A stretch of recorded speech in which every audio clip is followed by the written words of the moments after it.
Oi, tudo bem? Vim aqui dividir uma situação que aconteceu conosco aqui em casa ontem e que eu acho que vale a pena uma reflexão. Ontem aconteceu um pequeno acidente doméstico com o Thor aqui em casa. Ele acabou escorregando e machucando o dedo. Ele caiu e assim que ele caiu eu levei um super susto. Eu falei, filho, meu Deus, o que foi que aconteceu? Ele levantou rápido, já levantou segurando a mão, dizendo que tinha machucado o dedo. Quando eu olhei, o dedo estava realmente tortinho. Eu pensei, filho, eu acho que tu quebrou esse dedo. Aí ele já perdeu a cor, começou a suar frio, falou, mãe, tô ficando tonto. Enfim, corremos para o pronto atendimento. Eu não saí de casa antes de colocar no pescoço do Thor o colar dele de identificação do autismo. E depois que a gente chegou em casa, eu pude pensar melhor sobre isso. Eu tenho quase que certeza que esse meu movimento de buscar o colar foi para além de identificar que o Thor é autista e que ele precisaria do atendimento preferencial. A gente já viveu algumas experiências bem desagradáveis em relação a atendimentos médicos, principalmente realizados em pronto atendimentos.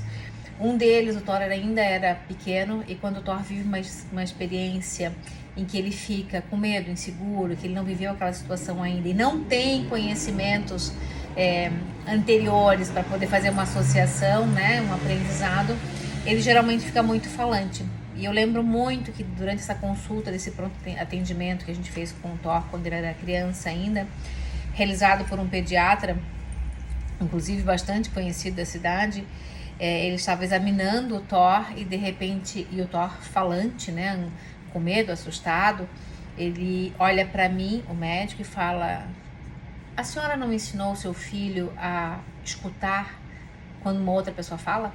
Ele não parou de falar ainda. Eu falei, doutor, meu filho, ele é autista, ele tá numa situação de medo, ele tá preocupado, ele tá nervoso, e quando isso acontece, ele fala bastante.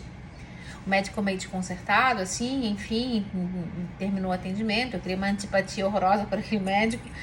Mas ontem, quando essa situação aconteceu, eu botei o cordão e eu pensei nisso, né? Falei que o cordão pudesse criar na pessoa que recebe o Thor essa relação um pouco mais de respeito, um pouco mais de entender que ele pode estar pensando diferente, que possivelmente essa pessoa também age, tem um comportamento diferente, que pudesse entender a forma dele de se posicionar naquele momento diante da dor dele, né? E ele teve muita dor, ele chegou com medo, ele chegou com, por favor, né, não amputa o meu dedo, eu não quero fazer cirurgia, eu tenho medo da cirurgia. E o nosso medo é o medo. Como é que o outro recebe isso, mesmo sendo um médico, né?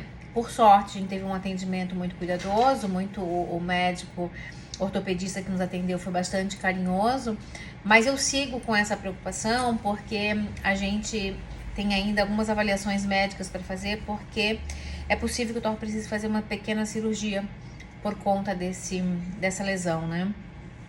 E eu tô aqui pensando já assim, como será que vai ser esse médico? De que forma será que ele vai tratar o Thor? Porque o Thor vai chegar da mesma maneira, ele já disse que ele não quer cirurgia, né? Então assim, como é que esse médico vai receber o Thor? Como é que ele vai dizer, querido, você vai precisar fazer cirurgia?